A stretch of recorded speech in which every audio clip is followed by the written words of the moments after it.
नमस्कार, जय श्री कृष्णा। हम चल रहे हैं हंगरी के एक ऐसे गांव की ओर जहां पर श्री कृष्णा श्री राधे गोविंद का जय घोष करते हुए एक छोटा सा वृंदावन बना हुआ है। और यह वृंदावन ऐसा है जो हमारी सनातन संस्कृति, हमारे धर्म, दर्शन, कला और हमारे गीत संगीत सभी को प्रस्तुत करता हुआ यह गांव है। और यह गांव की विशेषता यह है कि यह हमारे देश में ना होते हुए हंगरी, जो कि यूरोप में है, उस जगह पर स्थित है। इस गांव में खेती बैलगाड़ी से की जाती है और अतिथियों का स्वागत जो है नमस्कार कहकर किया जाता है। और इस गांव में भगवान कृष्ण के पूरे चित्र दर्शन और वैभवता के दर्शन होते हैं। या बुदापेस्ट हंगरी के से यहाँ पर कुछ किलोमीटर की दूरी पर यह स्थित है। और यहाँ पर सभी जो है भारतीय संस्कृति और नियम के अनुसार अपने जीवन का यापन करते हैं।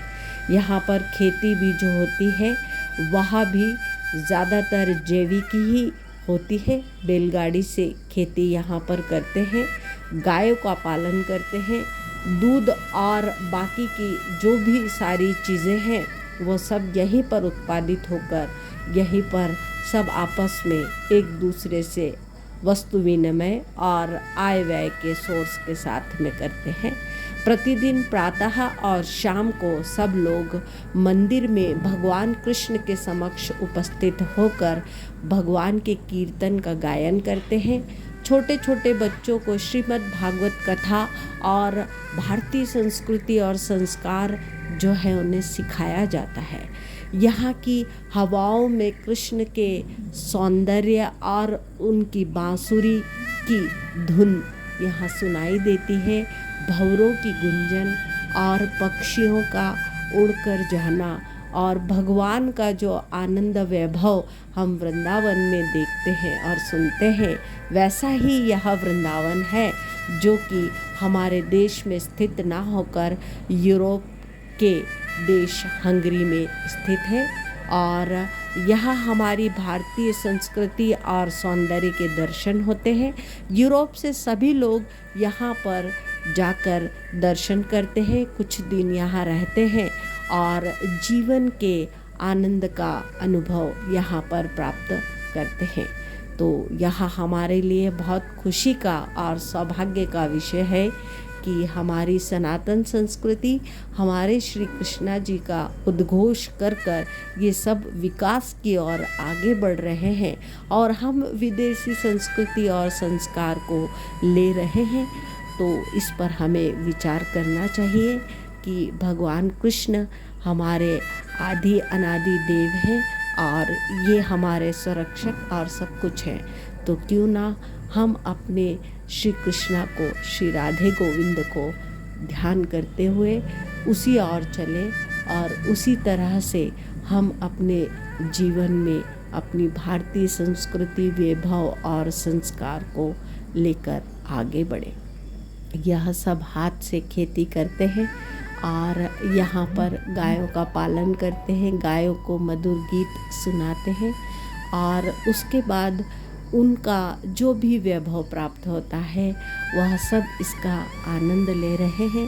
जैसे फूलों की खुशबू हवाओं में फैलकर अपना जो है दूर दूर तक वैभव फैलाती है, वैसे ही भगवान कृष्ण का सौंदर्य वैभव यहाँ हंगरी के लोगों को मिल रहा है और यह इसका आनंद उठा रहे हैं। तो क्यों ना हम भी लौटे अपनी संस्कृति, अपना धर्म, अपने संस्कार, अपना वैभव, अपने बच्चों को वही सब चीज़ों का संस्कार देकर हम भी आगे बढ़े। जैसे आनंद यह सब प्राप्त कर रहे हैं, ये हम सब को पुनः प्राप्त हो और पुनः हम अपने सनातन संस्कृति और वैभव की ओर बढ़ें। यह लाइब्रेरी आप देख रहे हैं, यहाँ पर भगवान कृष्ण से संबंधित समस्त प्रकार की पुस्तकें हैं जो यहाँ पर बच्चों को पढ़ने को मिलती है। और जितने भी लोग यहाँ पर एकत्रित होकर श्री कृष्णा का जो है भजन कीर्तन और वंदन करते हैं।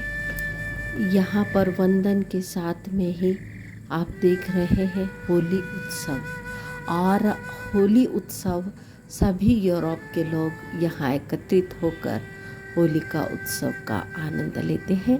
तो हमारे जो तीज त्यौहार हैं जिनको कि हम रंगों में और तरह तरह के विचारों से बांधते हैं, यह उन सब का आनंद लेते हैं। यह जो आप देख रहे हैं इस्कॉन के ही महाराज द्वारा यहाँ पर 1966 में यह स्थापित किया गया था, और तब से यह धीरे धीरे कर यह सुंदर सा वृंदावन आप जो देख रहे हैं, यह हंगरी के बुदापेस्ट के पास में ही विस्तारित रूप से बस गया है। और लोगों का आचार विचार रहन सहन सब कुछ हमारी सनातन संस्कृति का ही है। राधे राधे, जय श्री कृष्ण।